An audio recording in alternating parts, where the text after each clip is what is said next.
जया ने घड़ी देखी और ब्रश पकड़े हाथों की गति बढ़ा दी। आज उठने में उसे देर हो गई है। असल में बेटे प्रिंस की छुट्टी है तो उसने अलार्म नहीं लगाया था। यही कारण है कि 7 बजे तक वह सोती रह गई। प्रिंस तो अभी भी सो रहा है। कल रात जया सो नहीं पाई। भोर में सोई तो उठने का समय गड़बड़ा गया। वैसे आज प्रिंस को तैयार करने का झमेला नहीं है, बस उसे ही दफ्तर के लिए जल्दी जल्दी तैयार होकर जाना है। अम्मा ने चलते समय उसे टिफिन पकड़ाया और बोली, पराठा आमलेट है बीवी जी, याद से खा लेना, लौटा कर मत लाना। सुबह नाश्ता भी नहीं किया और चाय भी आधी छोड़ दी। अम्मा कितना ध्यान रखती हैं, यह सोचकर जया की आंखों में आंसू झिलमिला उठे। यह कहावत कितना सही है कि अपनों से पराए भले। अपने तो पलटकर भी नहीं देखते, लेकिन 700 रुपये और रोटी कपड़े पर काम करने वाली इस अम्मा का कितना ध्यान है उसके प्रति। आज जया उसे हटा दे तो वह कहीं चली जाएगी, यह वह तो भी तो जानती है। फिर भी कितना स्नेह, कैसी ममता है। ढलती उम्र में यह औरत पराए घर काम करके जी रही है। भोर में आकर शाम को जाती है, फिर भी जया के प्रति उसके मन में कितना लगाव जुड़ाव है। और पति, उसका अपना पति रमन, उसके साथ तो जन्म जन्मांतर के लिए वह बंधी है। तब भी कभी नहीं पूछता उसे कि कैसी हो। इतना स्वार्थी है रमन कि किसी से कोई मतलब नहीं। बस घर में सब कुछ उसके मन जैसा होना चाहिए। उसके सुख आराम की पूरी व्यवस्था होनी चाहिए। वह अपने को घर का मालिक समझता है, जबकि तनख्वाह जया उससे डबल पाती है और घर भी चलाती है। अच्छे संस्कारों में पली भरी जया माँ दादी के आदर्शों पर चलती है। उच्च पद पर नौकरी करते हुए भी उग्र आधुनिकता नहीं है उसके अंदर। पति, घर, बच्चा उसके प्राण हैं और उनके प्रति वह समर्पित है। उसे बेटे प्रिंस से, पति रमन से और अपने हाथों सजाई अपनी गृहस्थी से बहुत प्यार है। बचपन से ही जया भावुक, कोमल और संवेदनशील स्वभाव की है। पति उसे ऐसा मिला है जो बस अपना ही स्वार्थ देखता है। पत्नी, बच्चे के प्रति कोई प्यार ममता उसमें नहीं है। जया तो उसके लिए विलास की एक वस्तु मात्र है। जया घर से निकली तो देर हो गई थी। यह इत्तेफाक ही था कि घर से निकलते ही उसे ऑटो मिल गया और वह ठीक समय पर दफ्तर पहुंच गई। कुर्सी खींचकर जया सीट पर बैठी ही थी कि चपरासी ने आकर कहा, मैडम, बॉस ने आपको बुलाया है। जया घबराई। डरते डरते बॉस के कैबिन में गई। वह बड़े अच्छे मूड में थे। उसे देखते ही बोले, जया, मिठाई खिलाओ। किस बात की सर? अवाक जया पूछ बैठी। तुम्हारी सीआर बहुत अच्छी गई थी, तुमको प्रमोशन मिल गया है। धन्यवाद देकर जया बाहर आई। फिर ऐसे काम में जुट गई कि सिर उठाने का भी समय नहीं मिला। दफ्तर से छुट्टी के बाद वह घर आकर सीधी लेट गई। प्रिंस भी आकर उससे लिपट गया। अम्मा चाय लाई। फिर पूछा, टिफिन खाया बीवी जी? अरे अम्मा, आज भी लंच करना ध्यान ही नहीं रहा। अम्मा, ऐसा करो, ओवन में गरम कर दो, मैं उसे ही ले लूँगी। रहने दो, मैं गरम गरम नमक अजवाइन की पूरी बना देती हूँ। पर बीवी जी, देह तुम्हारी अपनी है, बच्चे को पालना है, ऐसे करोगी तो। बरबराती अम्मा रसोई में पूरी बनाने चली गई। जया कृतज्ञ नजरों से उनको जाते हुए देखती रही। थोड़ी ही देर में अचार के साथ पूरी ले आई अम्मा। रात को क्या खाओगी बीवी जी? अभी भरपेट खाकर रात को क्या खाऊंगी? प्रिंस की खिचड़ी रखी है। यह बोलकर अम्मा 2 पल खड़ी रहीं, फिर बोली, साहब कब आएंगे? काम से गए हैं अम्मा, जब काम खत्म होगा तब आएंगे। रात देर तक जया को नींद नहीं आई।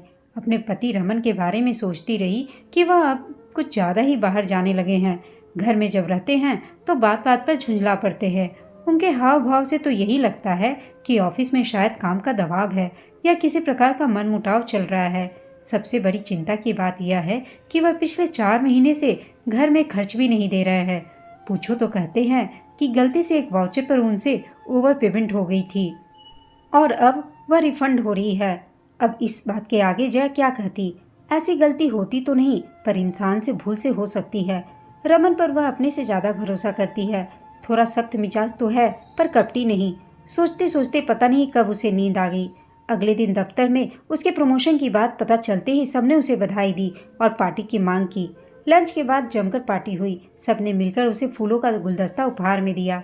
जया मन में खुशी की बाढ़ लेकर घर लौटी, पर घर आकर उसे रोना आया कि ऐसी खुशी के अवसर पर रमन घर में नहीं है। अम्मा के घर मेहमान आने वाले हैं, इसलिए वह जल्दी घर चली गई। ड्राइंग रूम में कारपेट पर बैठी वह प्रिंस के साथ ब्लॉक से रेलगाड़ी बना रही थी कि रमन का पुराना दोस्त रंजीत आया। रंजीत को देखते ही जया हंसकर बोली, आप? मैं गलत तो नहीं देख रही? नहीं, तुम सही देख रही हो, मैं रंजीत ही हूँ। बैठिए।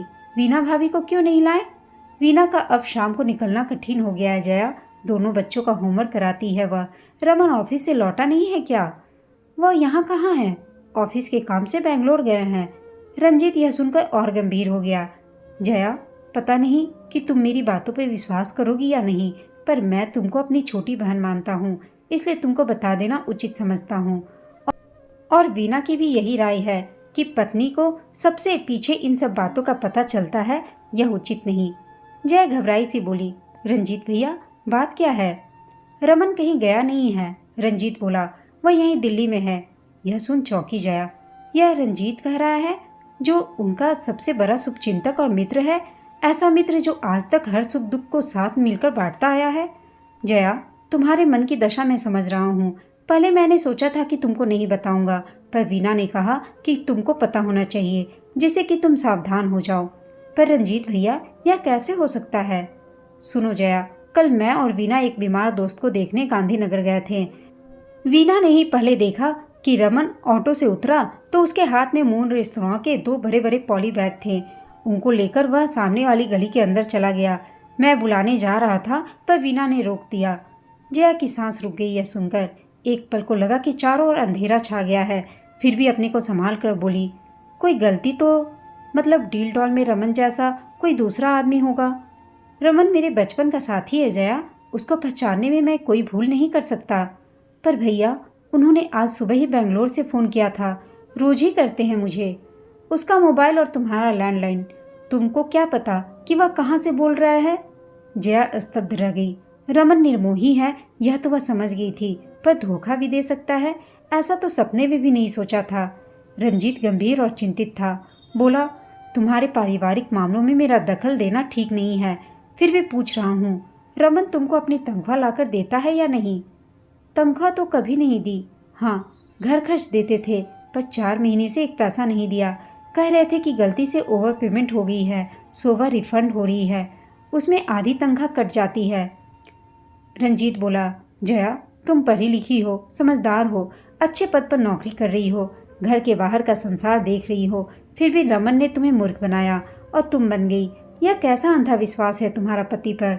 सुनो, अपना भला और बच्ची का भविष्य ठीक रखना चाहती हो तो रमन पर लगाम कसो, अपने पैसे संभालो। जया की नींद उड़ गई, चिंता से सिर बोझिल हो गया। वह खिड़की के सहारे बिछी आराम कुर्सी पर चुपचाप बैठी रमन के बारे में माँ की नसीहतों को याद करने लगी। संपन्न माता पिता की बड़ी लाडली बेटी जया, रमन के लिए उनको भी त्याग आई थी।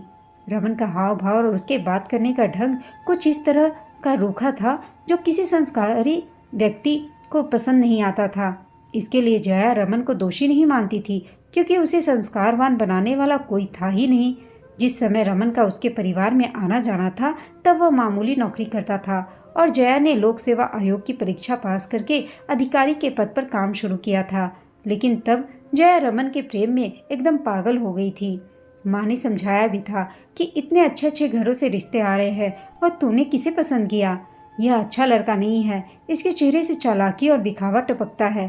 तो क्यों नहीं समझ पा रही है कि यह तुझसे प्यार नहीं करता, बल्कि तेरे पैसे से प्यार करता है? जया तो रमन के कामदेव जैसे रूप पर मर मिटी थी। सो एक दिन घर में बिना बताए उसने चुपचाप रमन के साथ कोर्ट मैरिज कर ली और दोनों पति पत्नी बन गए। तब से माँ बाप से उसका कोई संबंध ही नहीं रहा। अब इस शहर में उसका ऐसा कोई नहीं जिसके सामने वह रोकर जी हल्का कर सके। कोई विपदा आई तो कौन सहारा देगा उसे? माँ के कहे शब्द और रमन के आचरण की तुलना करने लगी तो पाया कि जब से विवाह हुआ है तब से लेकर अब तक कभी रमन ने उसकी इच्छाओं को मान्यता नहीं दी, कभी उसे खुश करने का प्रयास नहीं किया और वह इन सब बातों को नज़रअंदाज करती रही। सोचती रही कि रमन का पारिवारिक जीवन कुछ नहीं था, इसलिए यह सब सीख नहीं पाया। शादी के बाद 2 बार घूमने गई थी, पर दोनों बार रमन ने अपनी ही इच्छा पूरी की। पहली बार जया गोवा जाना चाहती थी और रमन उसे लेकर जयपुर चला गया। दूसरी बार वह शिमला जाना चाहती थी तो जिद करके रमन उसे केरल के कोच्चि शहर ले गया। प्रिंस के होने के बाद तो उसने घूमने जाने का नाम ही नहीं लिया। मजे की बात यह कि दोनों यात्रा का पूरा पैसा रमन ने उससे कैश में लिया। आश्चर्य यह है कि रमन के ऐसे व्यवहार से भी जया के मन में उसके प्रति कोई विरूप भाव नहीं आया। अभी तक रमन पर जया को इतना विश्वास था कि पति पास रहे या दूर उसके सुरक्षा कवच था, ढाल था, पर अब विश्वास टुकड़े टुकड़े होकर बिखर गया। कहीं भी कुछ भी नहीं बचा। अब अपने और बच्चे की रक्षा उसे ही करनी होगी। रमन लौटा एकदम ट्रेन के निश्चित समय पर। जया ने उसे गौर से देखा तो उसके चेहरे पर कहीं भी सफ़र की थकान के चिन्ह नहीं थे। जया, जल्दी से नाश्ता लगवा दो, ऑफिस के लिए निकलना है। अम्मा ने पराठा सब्जी प्लेट में रखकर खाना लगा दिया। खाना खाते खाते रमन बोला, 200 रुपया मेरे पर्स में रख दो, स्कूटर में तेल डलवाना है, मेरा पर्स खाली है। पहले कहते ही निहाल होकर जया पैसे रख देती थी, पर इस बार अभी से समेटना शुरू हो गया। मेरे पास पैसे नहीं है रमन, मेरी तनख्वाह 1 हफ्ते बाद मिलेगी। तो क्या मैं बस में जाऊं या पैदल? बस तुम्हारी समस्या है, मेरी नहीं। रमन अवाक सा उसका मुंह देखने लगा। जया नहाने चली गई। नहाकर बाहर आई तो रमन तैयार हो रहा था। सुनो, मुझे कुछ कहना है तुमसे। हाँ कहो जया, मैं सुन रहा हूँ। घर का पूरा खर्च मैं चला रही हूँ, तुम देना तो दूर उल्टे लेते हो। अगले महीने से ऐसा नहीं होगा, तुमको घर खर्च देना पड़ेगा। पर मेरा रिफंड, उसका क्या होगा जया, तुम ही बताओ, तुम्हें तो सब पता है। वह तो जीवन भर चलता रहेगा रमन। ओवर पेमेंट का इतना सारा पैसा कहाँ गया? देखो, जैसा भी हो, घर का खर्च तुम्हें ही देना पड़ेगा। कहाँ से दूंगा? मेरे भी तो 10 खर्चे हैं। घर चलाने की जिम्मेदारी तुम्हारी है, मेरी नहीं। रमन खीसे निकाल कर बोला, डार्लिंग, नौकरी वाली लड़की से शादी घर चलाने के लिए ही की थी, समझी? जया को लगा उसके सामने एक धूर्त इंसान बैठा है। और सुनो, रात को खाने में कीमा और पराठा बनवाना। 150 रुपये गिनकर रख जाओ रमन, कीमा और घी के लिए, तब बनेगा। रहने दो, मैं सब्जी रोटी खा लूँगा। उस दिन जया दफ्तर में बैठी काम कर रही थी कि उसके ताऊ की बेटी दया का फ़ोन आया। घबराई सी थी। दया उसे बहुत लगाव है। उसके साथ जया जब तब फ़ोन पर बात करती रहती। जया, मैं तेरे पास आ रही हूँ। बात क्या है? कुशल तो है ना सब कुछ? मैं आकर बताऊँगी जया। आधा घंटा भी नहीं लगा कि दया चली आई। वास्तव में ही वह परेशान और घबराई हुई थी। पहले बैठ, पानी पी, फिर बता क्या हुआ। मेरी छोटी ननद का रिश्ता पक्का हो गया है, पर महज 50,000 के लिए बात अटक गई। लड़का बहुत अच्छा है, पर 50,000 का जुगाड़ 2 दिन में नहीं हो पाया तो रिश्ता हाथ से निकल जाएगा। सब जगह देख लिया, अब बस तेरा ही भरोसा है। परेशान मत हो, मेरे पास 80,000 रुपये पड़े हैं, तो चल मेरे साथ, मैं पैसे दे देती हूँ, जया ने कहा। दया को साथ लेकर जया घर आई। अलमारी का लॉकर खोला तो वह एकदम खाली पड़ा था। जया को चक्कर आ गया। दया उसका चेहरा देख चौंकी और समझ गई कि कुछ गड़बड़ है। बोली, क्या हुआ जया? 40,000 के विकास पत्र रखे थे, पिछले महीने मैच्योर होकर 80,000 हो गए थे। सोच रही थी कि उठाकर उन्हें डबल कर दूंगी, पर तभी अम्मा पानी लेकर आई और बोली, बीवी जी, एक दिन दोपहर में आकर साहब अलमारी से कुछ कागज़ निकाल कर ले गए थे। कब अम्मा? तुमने मुझे अब बताया, उस वक्त क्यों नहीं बताया? याद नहीं रहा बीवी जी, लेकिन पिछली बार दौरे पर जाने से पहले। जया सिर थामकर बिस्तर पर बैठ गई। दया ने ढाढ़स बंधाया। जाने दे जया, तू परेशान ना हो, कहीं ना कहीं से पैसे का जुगाड़ हो ही जाएगा। एक बार डाकघर चल मेरे साथ। दोनों डाकघर आईं और बड़े बाबू से बात की तो उन्होंने कहा, आपके पति 10-12 दिन पहले कैश कराकर रकम ले गए थे, आपको पता नहीं है क्या? दोनों चुपचाप डाकघर से निकल आईं। घर आकर जया रो पड़ी। धैर्य रख जया, दया बोली, अब तू भी सावधान हो जा, जो गया सो गया, पर अब और नुकसान न होने पाए, इसका ध्यान रख। थोड़ी देर बाद वह फिर बोली, जया एक बात बता, तेरा प्यार अंधा है या तू रमन से डरती है? अब तक मैं प्यार में अंधी थी, पर अब मेरी आँख खुल गई। जया ने रोते रोते कहा, ऐसा है तो थोड़ा साहस बटोर, तू तो जो है सो है। प्रिंस के भविष्य को अंधेरे में मत डूबो, उसे एक स्वस्थ जीवन दे, अकेले उसे पालने की सामर्थ्य है तुझमें। जया, मैं तुझे एक बात बताना चाहती थी, पर तुझे मानसिक कष्ट होगा यह सोचकर आज तक नहीं बोली थी। मेरी भांजी नैना को तो तू जानती है। पिछले माह उसकी शादी हुई तो वह पति के साथ हनीमून पर शिमला गई थी। वहाँ रमन एक युवती को लेकर जिस होटल में ठहरा था, उसी में नैना भी रुकी थी। नैना जब तक शिमला में रही रमन की नज़रों से बचती रही, पर लौटकर उसने मुझे यह बात बताई थी। अब सब कुछ साफ हो गया था। जया ने गहरी सांस ली। हाँ, तू ठीक कह रही है। बदलाव से डरकर चुप बैठ रही तो मेरे साथ मेरे बच्चे का भी सर्वनाश होगा। मम्मी भी पिछले रविवार को आकर यही कह रही थी कि कुछ करूँगी। 2 दिन बाद रमन लौटा। प्रिंस को बुखार था, इसलिए जया उसे गोद लेकर बैठी थी। रमन ने उसका हाल भी नहीं पूछा। आदत के मुताबिक आते ही बोला, अम्मा से कहो बढ़िया पत्ती की 1 कप चाय बना दे। पहले बाजार जाकर तुम दूध का पैकेट ले आओ रमन, तब चाय बनेगी। रमन हैरान हो गया। जया का मुंह देखने लगा। मैं दूध लेने जाऊं जया? क्यों, क्या बुराई है इसमें? सभी जाते हैं। जया ने इतनी रुखाई से कभी बात नहीं की थी रमन से। रमन कुछ समझ नहीं पा रहा था। अम्मा को भेज दो जया। अम्मा के पास और भी काम है रमन। ठीक है, मैं ही लाता हूँ, पैसे दे दो। अपने पैसे से ले आओ, और घर का भी कुछ सामान लाना है। लिस्ट मैं दे रही हूँ, लेते आना। रहने दो, चाय नहीं पीनी मुझे। और रमन गुस्से में बैठ गया। प्रिंस सो गया तो जया अखबार लेकर पढ़ने लगी। रमन तैयार होते हुए बोला, 100 रुपये दे देना, पर्स एकदम खाली है। रमन, मैं 1 पैसा भी तुम्हें नहीं दे सकती। 100 रुपये तो बड़ी बात है, और तुम बैठे हो, मुझमें तुम्हें से कुछ कहना है। रमन बैठ गया। विकास पत्र के 80,000 रुपये निकालते समय मुझसे तुमने पूछने की ज़रूरत नहीं समझी? पूछना क्या था जया? ज़रूरत थी तो ले लिए। अपनी ज़रूरत के लिए तुम खुद पैसों का इंतजाम करते, मेरे रुपये क्यों लिए, और वह भी बिना मुझसे पूछे? तुम्हारे कहाँ से हो गए? शादी में दहेज था, दहेज में जो आता है उस पर लड़की का कोई अधिकार नहीं होता। रमन बोला। कौन सा कानून पढ़कर आए हो रमन? उसमें दहेज लेना अपराध नहीं होता है क्या? आज 5 महीने से पूरा घर का खर्च मैं चला रही हूँ। तुम्हारा पैसा कहाँ जाता है? मैं कितने दिन खाता हूँ तुम्हारा? बताओ जया, दौरे पर ही तो रहता हूँ। कहाँ का दौरा रमन? शिमला का या गांधीनगर का? तिलमिला उठा रमन। मैं कहीं भी जाता हूँ, तुम मेरी जासूसी करोगी? मुझे कुछ करने की ज़रूरत नहीं है रमन।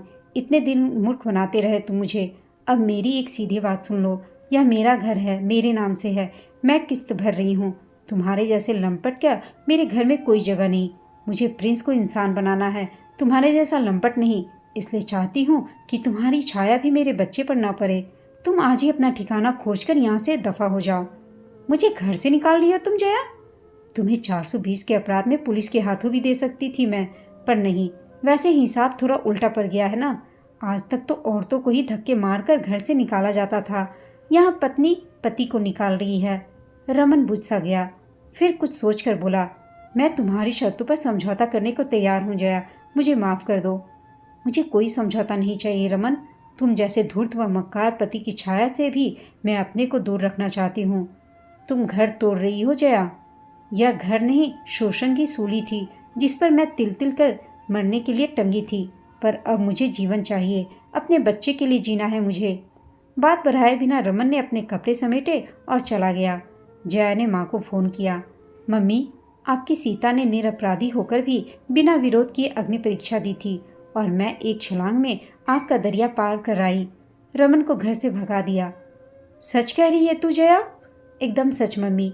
माँ के सामने जब बच्चे के भविष्य का सवाल आकर खड़ा होता है तो वह संसार की हर कठिनाई से टक्कर लेने के लिए खड़ी हो जाती है। तू मेरे पास चली आ जया, यहाँ ऊपर का हिस्सा खाली पड़ा है। जया की माँ ने कहा। नहीं मम्मी, अपने घर में रहकर ही मेरा प्रिंस बड़ा होगा। अम्मा अब मेरे साथ ही रहेंगी, घर नहीं जाएंगी। जैसे तेरी इच्छा बेटी, कहकर जया की माँ ने फ़ोन रख दिया। और जया ने एक आजिया प्रण लिया कि वह अपने आप को कभी कमज़ोर नहीं होने देगी और अपने बच्चे के भविष्य को उज्जवल करेगी। दोस्तों, आपको यह कहानी कैसी लगी कमेंट करके बताइएगा। साथ ही कहानी अच्छी लगी हो तो इसे लाइक, शेयर और चैनल को सब्सक्राइब अवश्य कीजिएगा। कहानी सुनने के लिए आप सबका धन्यवाद।